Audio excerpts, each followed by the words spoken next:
To graph the equation of y equals 5x, we are going to use the x and y-intercepts of the line. First, let's find the x-intercept. The x-intercept of a line is the point where the line crosses the x-axis. At the x-intercept, the y-coordinate is 0. So, let's substitute 0 for y, and solve the equation for x. Then, let's divide both sides by 5. So, when y is 0, x is 0.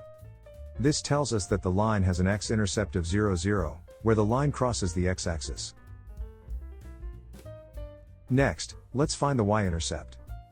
The y-intercept of a line is the point where the line crosses the y-axis. At the y-intercept, the x-coordinate is 0. So, let's substitute 0 for x, and solve the equation for y. So, when x is 0, y is 0. This tells us that the line has a y-intercept of 0, 0, where the line crosses the y-axis. This means that the x and y-intercepts of the line are the same, and the line of the equation has only one intercept, which is 0, 0. So, let's find two more points the line of the equation passes through.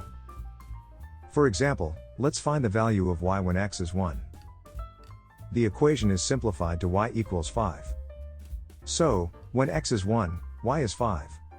This tells us that the line of the equation passes through the point 1, 5. Also, let's find the value of y when x is minus 1. The equation is simplified to y equals minus 5. So, when x is minus 1, y is minus 5. This tells us that the line of the equation passes through the point minus 1, minus 5. Now, we can see that these 3 points line up. So, let's draw a line through these points and put arrows on both ends of the line.